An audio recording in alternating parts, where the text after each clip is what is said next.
आध्यात्मिक सत्पुरुष पूज्य गुरुदेव श्री कांजी स्वामी की 137वीं जन्म जयंती, जिस अवसर पर हम सब यहाँ एकत्रित हुए हैं। पिछले लगभग पौने 2 घंटे से सुन रहा हूँ, और जब मैं अध्यक्ष के तौर पर किसी गोष्ठी में होता हूँ और 2 घंटे सुनने के बाद जब मेरा नंबर आता है, तब मुझे महसूस होता है कि सुनना कितना कठिन काम है। और कभी-कभी तो मुझे आप लोगों पर भी दया आती है।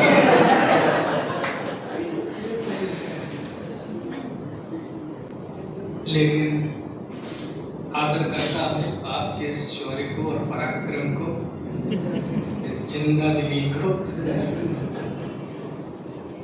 7 वक्ता थे, चूंकि सभी शास्त्री विद्वान हैं, परिपक्व हैं।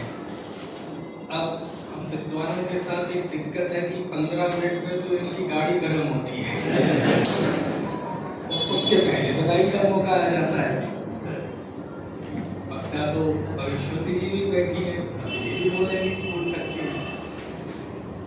लेकिन सभी वक्ताओं ने समय का बड़ा ख्याल रखा। समयबद्धता और विषयबद्धता दोनों बिंदुओं का ख्याल रखा, और जो जिनका विषय था उस विषय में उन्होंने पूरी निष्ठा के साथ अपने विषय को प्रस्तुत किया। तो सभी विद्वान वक्ताओं को मैं इसके लिए बहुत बहुत बधाई देता हूँ।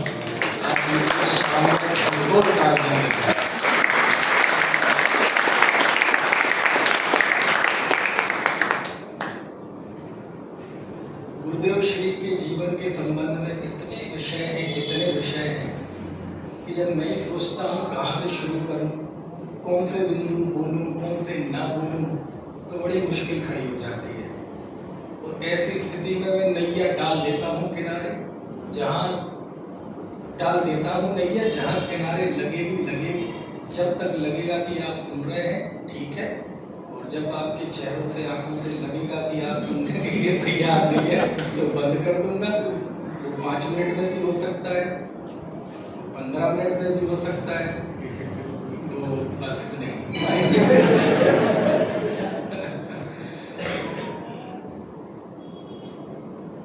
गुरुदेव श्री का द्रव्य कुछ अलग था।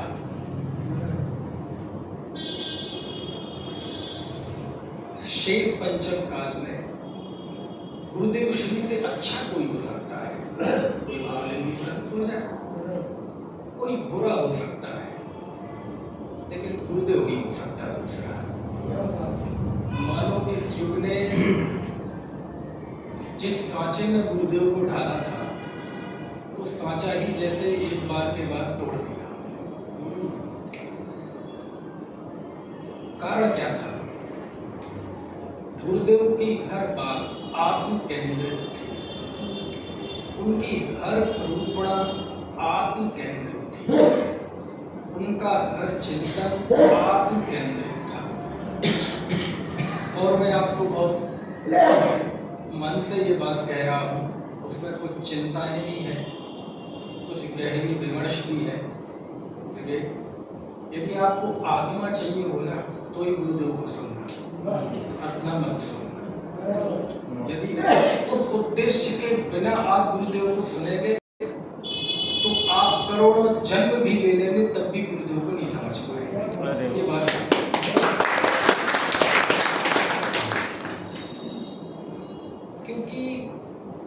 उनकी पूरे 9000 प्रवचन, आज ये भी एक गिनीज बुक का रिकॉर्ड जैसा है। 45 साल चाहे वो जिस व्यक्ति को हो गए, उसके 9000 प्रवचन उस जीव के आज ऑनलाइन मौजूद है। लेकिन 9000 प्रवचन आप सुनेंगे, ग्रंथ बदलता है, प्रकरण बदलता है। एक बहुत बड़ा फर्क बताऊंगा आपको। मान लीजिए मैं व्याख्यान करूंगा, आप करेंगे, एक ग्रंथ चलेगा, ग्रंथ की एक गाथा चलेगी, स्तोत्र चलेगा, ठीक है, वो बात वहां हो जाएगी। गुरुदेव के व्याख्यान की एक खास बात यह है, आंख बंद करके आप गुरुदेव श्री के किसी भी शास्त्र के प्रवचन खोल लीजिए, आंख बंद करके कोई भी गाथा खोल लीजिए, कोई भी प्रवचन पे उंगली रख दीजिए, क्लिक कर दीजिए, हर एक प्रवचन उनका सम्यक दर्शन का एक कंप्लीट निमित्त बन सकता है। एक जीव को आत्मोपलब्धि के लिए जो तत्वोपदेश चाहिए, हर गाथा का विषय अलग होगा, हर सूत्र का विषय अलग होगा, विषय बदलेगा, ग्रंथ बदलेगा, लेकिन कुछ तत्वोपदेश है जो नहीं बदलता, कुछ तत्वोपदेश है जो हर गाथा के व्याख्यान में, हर व्याख्यान में हर 10 मिनट बाद आएगा, जिसमें वे बार बार इस बात पर छूट करेंगे कि ये जड़ की क्रिया में, सृष्टि ज्ञान में धर्म नहीं है, धर्म तो अपने अंदर है, स्वरूप को देखो, अपने अंदर निहारो, पैसा मारना ही मानना थी। ये जो तत्वोपदेश है सब बदलेगा, लेकिन ये नहीं बदलेगा, और ये हर व्याख्यान में आएगा और कई कई बार आएगा, और ये तत्वोपदेश ही सम्यक दर्शन का कंप्लीट नहीं है। गुरुदेव श्री का जो आज पूरा एक आभा मंडल हमारे बीच खड़ा हुआ, उस क्रांति जिन्हें तत्व क्रांति, वो किसका विषय था? अच्छा, इस क्रांति में का मेरुदंड तो ये आध्यात्मिक चेतना ही थी, लेकिन उसके साथ साथ कुछ बातें थी गुरुदेव की। अकेले यही नहीं था कि उन्होंने भगवान आत्मा बताया, भगवान तो एकदम समझ लो उनका बैकबोन थी, उनके पूरे जीवन की 45 साल के तत्वोपदेश की, उसका तो कोई मुकाबला नहीं हो सकता, समझ में आया। लेकिन वो जिस करुणा भाव से उनके मुख से निकला, उनकी वाणी में जो करुणा थी, उनकी वाणी में जो सबकी स्वीकृति थी, अरे सब सीखो इसको, ये जैन धर्म कोई बाड़ा नहीं, जैन धर्म कोई संप्रदाय नहीं, जैन धर्म कोई दल नहीं, दल नहीं, ये सब का है। ये जो उनके हृदय में उदारता थी, विश्व शांति की, विश्व लोक मंगल की भावना थी, उन्हें कोई व्यवहार का निषेध करने का रस नहीं था, उन्हें कोई ब्रजशील संयम आदि के निषेध का रस नहीं था, उन्हें आत्मरस था। और जब आत्मरस की वेदी पर बोलते थे तो स्वतः ही उन चीजों का निषेध स्वतः ही आ जाता था कि जिनमें अटकना और जिन रूप कर्ता भाव से परिणत होना है ना, आत्मोपलब्धि में आदत थी। इसलिए उन्हें कोई, वो तो स्वयं कहते थे व्यवहार का निषेध करने की ताकत एकमात्र स्वरूप की ओर ढलने वाली प्रकृति में है, और किसी में व्यवहार का निषेध करने की ताकत नहीं है। उसके पहले यदि व्यवहार का निषेध होगा तो हम पतित हो जाएंगे, फिर हमें कोई दूसरा सहारा नहीं मिलेगा। गुरुदेव की व्याख्यान को आप सुनेंगे, ये बात समय सार के विषय में भी और गुरुदेव के विषय में भी। गुरुदेव के सुनते हुए आप सामान्य नहीं रह सकते। तत्व क्रांति के केंद्र में यदि भगवान आत्मा था तो उसके सपोर्टिंग हॉल में उनकी ये मांगलिक, सरल, सहज, क्षमाशील पदाजी भगवान छे। गुरुदेव पत्थर पड़ रहे हैं, खून निकला है, बोलेला भगवान छे। समझ में आया ना? ये जो करुणा भाव था, ये करुणा भाव भी इस तत्व क्रांति में इसका भी बहुत बड़ा योगदान था। जब जब मैं सोचता हूँ कि जब स्वयं का मूल्यांकन करता हूँ कि जब मैं समय सार और तत्वोपदेश करता हूँ, क्या गुरुदेव तरह की करुणा भाव, मानवीय भाव हमारे अंदर होता है? नहीं। वो कहाँ से आएगा? वो किसी के कहने से नहीं आएगा, करने से नहीं आएगा, वो बड़ा नेचुरल होता है। क्योंकि उन्हें लगता है कि जिस वाणी ने मेरे जीवन को हिला दिया, कहाँ में श्वेतांबर साधु था, आगे पीछे जय जयकार करने वालों की भीड़ लगी रहती थी, और जिस तत्वोपदेश ने मेरे कुल धर्म की चट्टान उखेड़ के फेंक दी, समझ में आया ना? वो तत्वोपदेश को छुट्टी में पूरी ट्रेन भर के ले गए सोनगढ़, जिसमें 100 से अधिक विद्वान थे, और ये कहे कि चलो तुम लोग ऐसा कहे तो एक बात कमी निकाल के बताओ कान्जी स्वामी की वाणी। और जब विद्वान गए तो किसने कितना माना, कितना नहीं माना, ये तो और बात थी, लेकिन सब विद्वान ये कहते थे हम इनकी वाणी को हम कितना समझ पा रहे हैं, नहीं समझ पा रहे हैं, लेकिन ये व्यक्ति छलिया नहीं हो सकता। इस जीव की वाणी में जो करुणा है, इस जीव की वाणी में जो निर्भयता है, निडरता है, तत्वोपदेश है और स्वानुभव की जो तड़प है, ये प्रभावित करती है। क्यों इसे मानेगा नहीं मानेगा हमें नहीं पता, हम इनकी बातों से भविष्य में सहमत होंगे कि नहीं होंगे, हम क्या लिखेंगे क्या नहीं लिखेंगे हम जानते हैं, लेकिन इस व्यक्ति की, इस जीव की महापुरुष होने में कोई हमें संदेह नहीं है। विरोधी लोग भी स्वीकार करते हैं, समझ में आया ना, एक विरोधी। और यही कारण है, देखो आप गुरुदेव के अंदर आत्मविश्वास इतना था। आज आप देखेंगे बड़े बड़े मंचों पर बड़े बड़े पदवीधारी लोग गुरुदेव के लिए कैसे अपशब्द बोलते हैं, कितनी झूठी बातें प्रचारित करते हैं, समझ में आया ना, और कस्में दिलाते हैं, समाज से बहिष्कृत करने की बात करते हैं, इनसे रोटी बेटी का संबंध मत रखना। एक महापुरुष तो कह रहे थे कि इन्हें किराए का मकान भी मत देना। जब मैं ये बातें सुनता हूँ आपको बुरा लगता है, मुझे खुशी होती है। किस बात की? एक डर अच्छा है, एक डर होना चाहिए, ये डर जरूरी है। क्यों? क्यों होना चाहिए? हो गुरुदेव श्री एक गृहस्थ वस्त्र सहित जो स्वयं को अविरत सम्यक दृष्टि कहते थे, आप में से किसी ने कहा था ना, किसने कहा? हाँ आपने कहा। आपको पता है वो जो कहते थे ना मैं अविरत सम्यक दृष्टि हूँ, ये उनकी लघुता थी। हाँ ये उनकी लघुता थी, क्योंकि इनका आचरण ऐसा था तो भगवान की तरह पूछते समझ में आया ना, उनकी जय जयकार बोलते थे। उन्होंने कहा था अरे मैं तो अविरत सम्यक, ये लघुता का प्रदर्शन था, उनकी विनम्रता थी, समझ में आया। लेकिन आत्मविश्वास इतना कि एक व्यक्ति जिसको जाए हुए आज 45 साल हो गए, लेकिन वो दोनों की नजरों से नहीं उतरता, दूसरे लोगों की नजरों से नहीं उतरता डर के कारण, हमारी नजरों से नहीं उतरते भक्ति के कारण।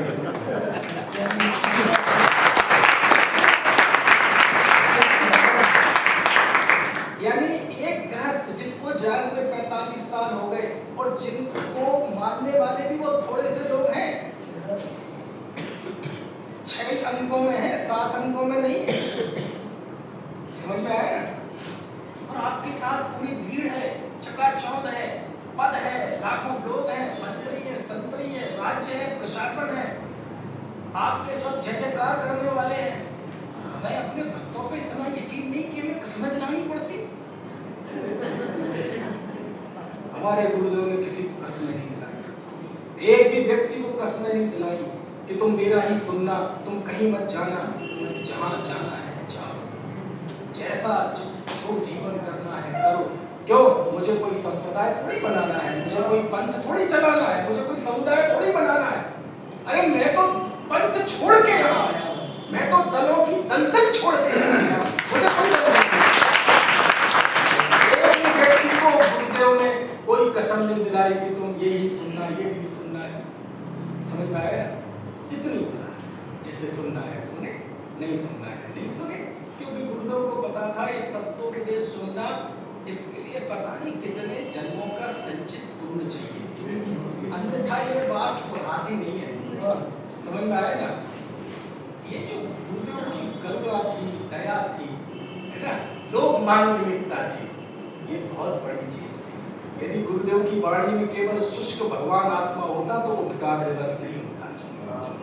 कितने लोग जाते थे उनकी इस भावना से प्रभावित हो जाते थे, वो कितनी करुणा है इस जीव में, ये तो कोई अलग ही दुनिया का जीव है, ये पैदा कैसे हो गया हमारे सबके बीच में कि गाली देने वाले को भगवान आत्मा कहता है, पत्थर मारने वाले को भगवान आत्मा कहता है, उनकी गाड़ी रोक के विरोधी लोग खड़े हो गए, झंडे दिखा रहे, गुरुदेव कह रहे भैया धूप में क्यों खड़े हैं?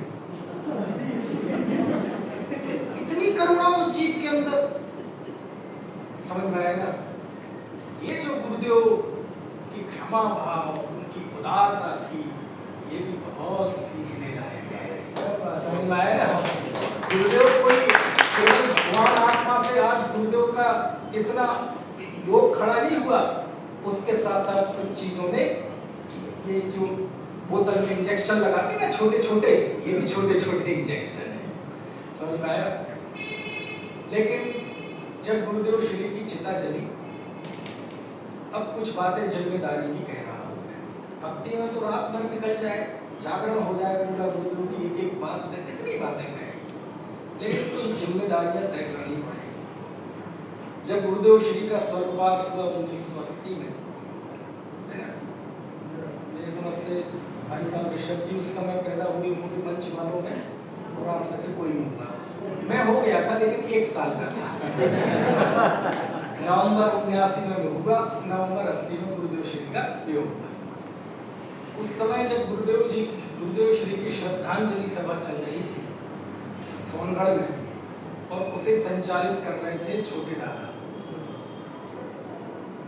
तो छोटे दादा ने बहुत भावुक होकर एक बात कही थी, मानो उन्होंने समय की आहट को भांप लिया, क्योंकि वो सब आजू बाजू सब देख चुके थे। उन्होंने उस समय कहा, तो बात तो अब एक और जोड़ देता हूँ, आज ये तो सुबह मैंने वहां भी सुनाई थी, 2 बातें बताता हूँ। राम जी भाई ने कहा था, ओ कौन चला गया? गुजराती थोड़ी थोड़ी समझ पड़े से ना, थोड़ी थोड़ी टोकन हार मतलब टोकने वाला चला गया। वो समझ गए थे युग को, इस समय वैसा आ गया कोई किसी को टोक नहीं पाएगा, ना कोई इतना प्रभुत्व वाला व्यक्ति रहेगा, और कोई होगा भी तो हमारे अंदर अहंकार इतना होगा कि हम। और दूसरी बात दादा ने कही थी उसी सभा में, अब पैसों को धूल कौन कहेगा? अरे वाह, क्या कहा था? अब पैसों को धूल कौन कहेगा? तो देख रहे थे धन बल किस तरह ताकतवर हो रहा है, और तत्व बल और संयम बल कितना नीचे जाता जा रहा है। वो उनकी की हुई टिप्पणियां आज वो नहीं है, ना राम जी भाई है ना दादा है, लेकिन बिल्कुल अक्षरशः उनकी आशंकाएं साकार होती जा रही है। हम सबके बीच में जो अर्थ बल, धन बल है ना, धन नहीं धन बल, वो बढ़ता जा रहा है। वो गुरुदेव श्री की इस तत्व क्रांति के लिए बड़ा नुकसानदायक है, समझ में आया? बहुत नुकसानदायक है। दूसरा, कई बार हम गुरुदेव श्री को मानने ही वाले ऐसा आचरण करते हैं, ऐसी बातें करते हैं कि दुनिया तो चलो जो विरोध करती है वो तो क्या करें, भोले हैं जी, लेकिन यदि हमारा ऐसा ही आचरण रहा तो हो सकता है हम अपनी हाथ से गुरुदेव श्री का गला काट दें अपने याद। वो क्या होगा? देखो क्या हो गया है विवेक, हम वक्ता लोग सभा का टेस्ट समझ लेते हैं, और हमें पता चल जाता है कि दुखती रग क्या है, क्योंकि हमें तालियां चाहिए, और हमें पता है आप तालियां किस बात पर बजाएंगे। इसका एहसास मुझे जब वरिष्ठ उपाध्याय में था 97 में, 16-17 साल का बच्चा था, कोलकाता में था, महावीर जयंती का जुलूस निकल रहा था, मैं भजन गा रहा था, सबको गवा रहा था। भजन कौन सा था? धन्य धन्य आज घड़ी कैसी सुखकार है। उसमें आखिरी का एक स्टैंजा आया, महावीर के संदेशों को घर घर में पहुंचाएंगे। कुछ नहीं सर, हाँ ठीक, मैंने फिर बोला महावीर के संदेशों को घर घर में पहुंचाएंगे। किसी की रगों में खून नहीं तोड़ा। बगल में एक कोई व्यक्ति था चालू सा, उसने कहा सुनो ऐसा बोलो गुरुदेव का। मैंने बोला गुरुदेव के संदेशों को घर पहुंचाना नहीं।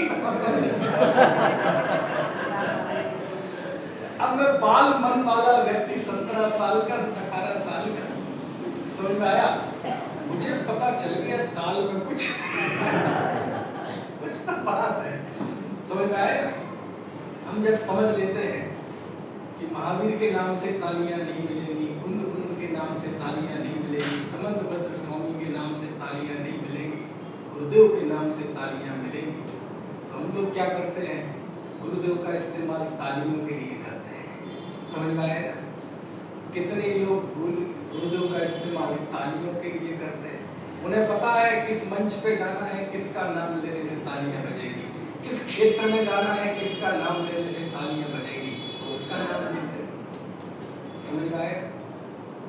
दूसरी बात, कितने लोग गुरुदेव श्री के नाम का इस्तेमाल केवल वर्चस्व की राजनीति के तहत करते हैं। हमें डोमिनेट करना है, खूब डालो राज करो। समझ में आएगा? कुछ लोगों को अलग करके हमें कट्टरवाद फैलाना है, इसके लिए गुरुदेव का नाम लेते हैं। कुछ लोग गुरुदेव का नाम संस्थाओं को चलाने के लिए लेते हैं। समझ में आएगा?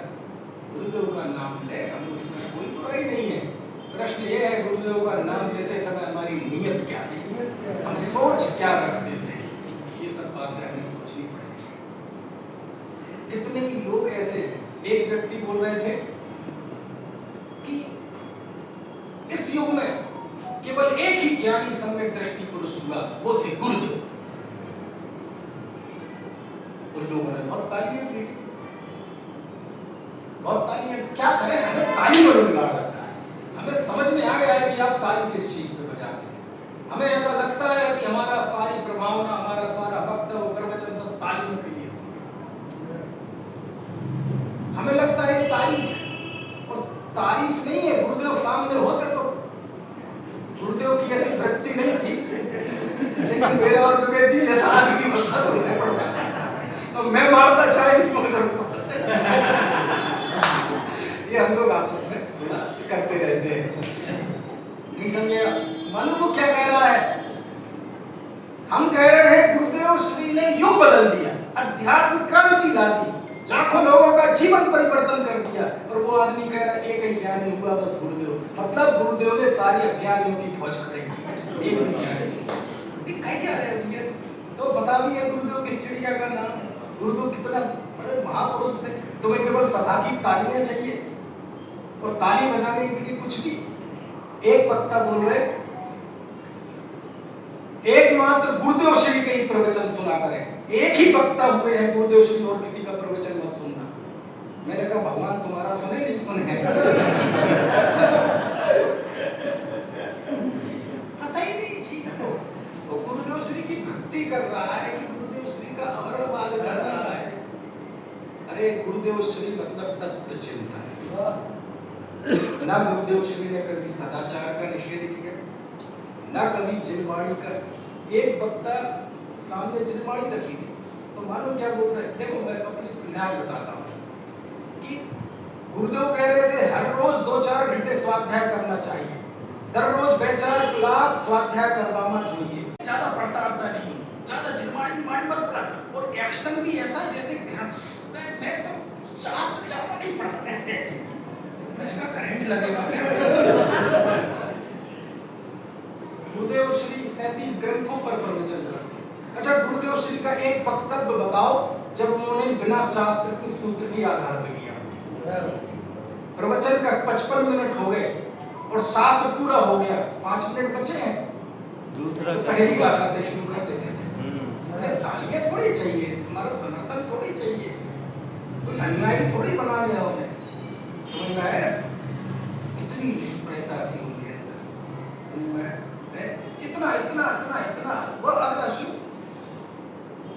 और वो कह रहा शास्त्रास्त्र में नहीं पढ़ता। तो मैं कहता हूँ भैया ये है क्या, ये है क्या? हम किस गुरुदेव का नाम ले रहे हैं? जिस जीव जो जीव कह रहा है रोज 2-4 घंटे स्वाध्याय और सदाचार की बात बताऊंगा। यद्यपि ये बात सत्य है कि तत्व ज्ञान सम्यक दर्शन के बिना व्रत बाल व्रत है, तप बाल तप है, शुद्ध बाल शुद्ध है। ये तत्व के बल से है, लेकिन सदाचार का निषेध नहीं किया गुरुदेव। अच्छा बताओ, इतने लोगों ने गुरुदेव से ब्रह्मचर्य व्रत लिया, कुछ लोग आज भी हैं। पंडित जी बाल ब्रह्मचारी हैं, कविनंदन जी, बहुत सारे हैं। हाँ, कई लोग आज भी हैं जिन्होंने गुरुदेव से ब्रह्मचर्य लिया। गुरुदेव ने सैकड़ों लोगों को ब्रह्मचर्य दिया। अच्छा, किसी से आकर पूछा पहले इधर आओ, आई અહીંયા આવો છો, તમે વેદ વિજ્ઞાન છે, તમે सम्यक दर्शन છે નથી, जाओ। किसी को एक कहा तुम्हें सम्यक दर्शन है कि नहीं? नहीं है, जाओ, नहीं लेना तो ब्रह्मचर्य, जाओ। ठीक है, अहंकार मत करना, समझ में आया ना, उसका कर्ता नहीं बनना। लेकिन जीवन में यदि दो ध्यान से बचने के लिए आपकी विशुद्धि है तो ले लीजिए, लेकिन अवधर्म नहीं, जागृति भी और उसकी व्यवहारिक तौर पर कर लो, निषेध किया गया। गुरुदेव के समय पे कितने विद्वान प्रवचन करने जाते थे, कभी गुरुदेव ने ऐसा भेद किया अज्ञानी छे अज्ञानी छे एक आने आने आने नहीं ऐसा कुछ। अरे उन्हें पता है कोई भी होगा, 8 साल का बच्चा जाएगा चाहे 80 साल का बुजुर्ग जाएगा, सुनाएगा तो जिनवाणी ही, वो जिनवाणी जो सुनाएगा वो सम्यक ज्ञान है, समझ में आया ना। वो व्यक्तिगत जीवन में मिथ्या दृष्टि हो सकता है, सम्यक दृष्टि होता है, कोई भी हो सकता है, लेकिन उसकी वाणी जो है वो वाणी शास्त्र की वाणी है, सम्यक ज्ञानियों की वाणी। बताओ गुरुदेव ने किसी को रोका? गुरुदेव यदि हमारी सोच के होते कि बेटा मेरे ही सुनना किसी का मत सुनना, अरे जब हमारे अंदर धर्म आता है ना, तत्व ज्ञान अध्यात्म उतरता है तो हमारा हृदय सहिष्णु बनता है, हमारे हृदय में भाईचारा आता है, करुणा भाव आता है, लोक मंगल की भावना आती है। अच्छा ऐसा कैसे हो सकता है? आज तक मैंने समय साल नहीं पढ़ा था, गुरुदेव को नहीं सुना था, तब तक तो मैं अमन से बहुत प्यार करता था, इसके प्रति मुझे बड़ा वात्सल्य था। आज मैं सम्यक दृष्टि हो गया तो मुझे इससे घृणा हो जाएगी। जब तक मैं धर्म नहीं जानता था तो सब अच्छे लगते थे, आज मैं धर्मात्मा हो गया तो सब बुरे लगने लगे, बेकार है, सब कीड़े मकोड़े बेकार है, ये सब ये पंडित ये ब्रह्मचारी ये सेठिया और ये और वो सब बेकार है, तुम बेकार हो। मतलब आंखों के सामने छाया हुआ अंधकार जो आंखों का जाला है वो दिया बिंब का वो हट जाए, वस्तु का स्वरूप बिल्कुल क्रिस्टल क्लियर दिखाई देने लगा, अपने प्रति बहुत कठोर और दुनिया के प्रति बहुत कोमल, अपने प्रति बड़े सख्त और दुनिया के प्रति कोई बात नहीं। अब जीव का औदैहिक भाव है, जब तक ये वात्सल्य नहीं होगा ना, दूसरों के गुणों को बताने की प्रवृत्ति, दूसरों के दोषों को छुपाने की प्रवृत्ति जब तक नहीं होगी, 100 सिर के हो जाए हम जय जयकार करते रहेंगे, उपकार तो बस मनाते रहेंगे, लेकिन गुरुदेव तुम जहाँ हैं वहीं हैं, हम जहाँ हैं वहाँ भी नहीं रहेंगे। यदि ये तत्व ज्ञान पंचम काल के अंत तक जाएगा तो वात्सल्य के सहारे गुरुदेव के जो संस्कार हम सबकी रगों में, मैं कभी बार सोचता हूँ, देखो सब पहलू पता होने चाहिए, कितने कितने पवित्र लोग हैं मुमुक्षु, आपको कल्पना नहीं है, कल्पना नहीं है मुमुक्षु लोग, ये समझ लो आप देखो, मतलब मुझे गर्व है कि मैं इस मुमुक्षु परिवार का एक छोटा सा हिस्सा हूँ, सिपाही हूँ। क्यों?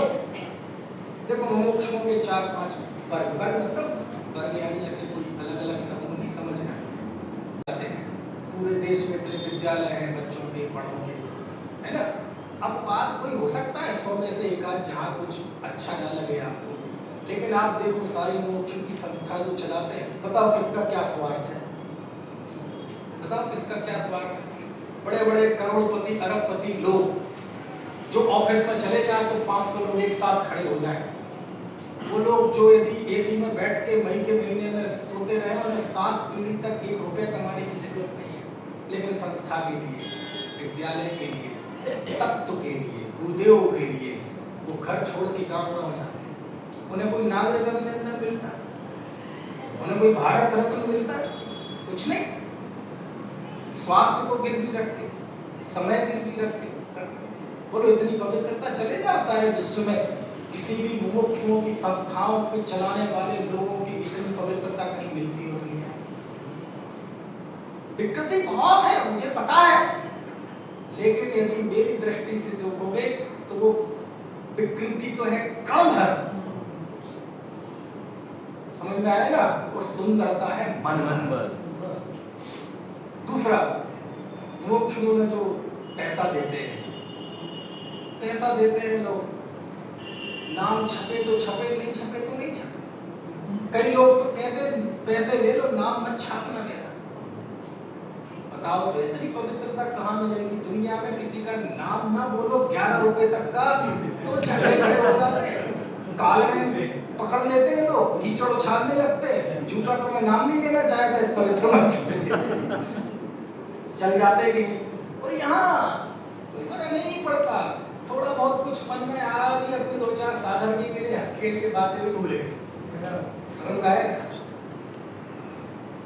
हाँ, इतनी पवित्रता दुनिया में जाओ तो आप मंचों पे बड़े बड़े लोग लड़ पड़ते हैं, और यहाँ कुछ होते। तीसरे लोग हैं मुमुक्षुओं के विद्वान। अच्छा, इतने विद्वान बैठे, बताओ ये अमल दोनों टाइम करते हैं, विवेक जी दोनों टाइम करते हैं, ये करते हैं, सब करते हैं, भाई सब करते हैं। इनको कोई आप लोग नागरिक अभिनंदन देते हैं? कोई साल के साल कोई बहुत बड़ा समारोह करते हैं, उन्हें सम्मान करते हैं, या महीने में 2-5 लाख रुपए देते हैं? मैं भी आया हूँ, बुलाया है, संभव ने कितने पैसे चले मुझे? 1 लाख रुपए तो दोगे यार, 50-51 21,000 का तो जबरदस्ती रख ही देना। किसको क्या चाहिए है? है स्वास्थ्य को नजरअंदाज करते हैं, पत्नी बच्चों को नजरअंदाज करते हैं। एक संडे भी मिलता है वो भी कोई बैठने नहीं देता है। क्या क्या अच्छा, मुझे क्या स्वार्थ है आपसे? बताओ क्या स्वार्थ है? आपका तो स्वार्थ हो सकता है, वो जायज स्वार्थ, ना जायज नहीं। क्यों? पूरी समाज मिलके इतने बड़े महाविद्यालय को चला रही है, तो हमारा दायित्व है कि आपने इसी दिन के लिए तो महाविद्यालय चलाया था टोडरमल स्मारक, वहां से विद्वान बनकर निकलेंगे, में जिनवाणी सुनाएंगे, तो इसके लिए यदि आप आज याद करेंगे तो ये आपकी कोई जायज स्वार्थ है, नाजायज स्वार्थ नहीं है। ये तो हमारे लिए गौरव की बात है, लेकिन हमारा आपसे क्या स्वार्थ है? समझ में आया क्या स्वार्थ है? बता। लेकिन सब लगे रहते हैं। बताओ ना, चौथे नंबर पे आते हैं एक कार्यकर्ता, आम मुमुक्षु भाई। आपको पता है पंचकल्याण या कोई भी कार्यक्रम के आखिरी दिन जब सबको धन्यवाद देते हैं तो कोई मंच पर आने के लिए तैयार नहीं होता है, माला लेने के लिए तैयार नहीं। हमने काम करा लो जी, हमें नहीं चाहिए सम्मान। हमें पता है आपके दिमाग में कई चित्र बन रहे होंगे, आपसे ज्यादा हमारे दिमाग में चित्र बन रहे हैं, लेकिन उससे ज्यादा 50 गुने चित्र हमारे दिमाग में वो बन रहे जो आपके नहीं बन रहे। आप जाओ, चले जाओ, 2.5 दिन का पंचकल्याण हुआ, 25,000 लोग थे, सोनगढ़ में 25,000 थे, यहाँ भी हुआ। पिंड ऑफ साइलेंस, 25,000 लोग इस पंचम काल के हुंडा और सरपढ़ी काल के 21वीं सदी के 25,000 लोग एक जगह इकट्ठे हुए, कहीं चूकी आवाज नहीं, कोई शिकायत की बात नहीं, लाइन में लगे हैं, भोजन की लाइन में लगे हैं, रुकने की प्रॉपर है, लेकिन फिर भी सब शांति है, सहिष्णु, और वो सब ऐसे हैं कि एक पंचकल्याण खुद करा सकते हैं। अरे वाह। जयपुर के अगस्त और सितंबर के शिविर में हमने बालकनी में, जहाँ एसी नहीं, पंखा नहीं, और एक पंखा है तो यहाँ पंखा है, नीचे वाले को हवा आएगी, वहाँ वाले को नहीं आएगी, ऐसी बालकनी में हमने करोड़पतियों को 15-15 दिन पड़े देखा है, और बाजू वाले को भी नहीं पता कि ये करोड़पति है। समझ में आया ना? ये आम मोक्ष। अब बताओ कहाँ है? इतना बढ़िया है मोक्ष, तो इस धरती के देवता है। आपको जो लगता है कि ये तीव्र कसा है, इसके अंदर बहुत कसा है, इसके अंदर बहुत कसा है, इसके अंदर बहुत कसा है, मोक्षों का तीव्र कसाय वाला जो होगा वो भी दुनिया से बहुत मंद कसाई होगा। दुनिया देखी नहीं है अभी। धर्म के नाम पे लोगों का आचरण देखा कहाँ है? धर्म के नाम पर प्रभावना करने वालों का स्याह पक्ष देखा कहाँ है? उनके सामने जब हम अपने लोगों को रखेंगे तो ऐसे लगे ये तो कितने धुले होते। आपको एक का कोई प्रसंग बन जाए और उसको ले लेके कोई बात करने लगे, आपको पता है शास्त्र की बात करूं, सब बेकार है, ये बेकार है, वो बेकार है, इस दृष्टि को अनंतानुबंधी कसाय कहा है। निकाल के दिखाऊं? अब इस बात पे मुझे विवेक जी वाली बात सही लगी, थोड़ा विश्वास ही रखना पड़ेगा। दोस्त दोस्त दिखना, सारी दुनिया दोस्त, दूर रहिए, ये अनंतानुबंधी कषाय है, इसका नाम अनंतानुबंधी कषाय है। सम्यक दृष्टि तो वात्सल्य रखता है, उपगुहन रखता है, स्थितिकरण रखता है, और उसके खिलाफ जितनी हमारी आचरण है वो सब अनंतानुबंधी कषाय है। कोई ये कहे कि इसी वक्ता को सुनना और किसी को नहीं सुनना, इसी शास्त्र को पढ़ना और किसी को नहीं पढ़ना, भाव दीपिका में से अनंतानुबंधी कषाय कहा है। एकांत मिथ्यात्व का निकाल के दिखाओ। इस रास्ते से तो हम गुरुदेव को खत्म कर देंगे। गुरुदेव मतलब उदारता, गुरुदेव मतलब भाईचारा, गुरुदेव मतलब वात्सल्य। और मैं मानता हूं हम मुमुक्षुओं में ये भरपूर है, बिल्कुल देवता है। बस दो चीजें, एक थोड़ा तत्व का बल बढ़ाएं, तत्व का बल बढ़ाएं, और आपस में वात्सल्य जितना है उसे और बढ़ाएं। अरे वाह, तत्व का बल होगा और वात्सल्य के अमृत कणों का सिंचन होगा तो सच में ये प्रभावला रथ चलेगा नहीं, दौड़ेगा नहीं, उड़ेगा। ऐसा यदि होगा तो इससे बढ़िया बात कोई नहीं हो सकती। फिर से कहता हूं, आत्मा चाहिए हो तो गुरुदेव को सुनना, और नहीं चाहिए हो तो आज ही विदा ले लेना यहाँ से, अन्यथा गुरुदेव समझ में नहीं आएंगे। बातें बहुत है, हरि अनंत, हरि कथा अनंत, कोई अंत नहीं है इन बातों का, लेकिन कहीं तो समाप्त करना ही पड़ेगा। सभी वक्ताओं ने बहुत अच्छा प्रस्तुतिकरण दिया, सबको बहुत बहुत बधाई। आपने मुझे अध्यक्ष के लिए स्मरण किया, इसलिए आपको भी बहुत बहुत धन्यवाद। जय जय।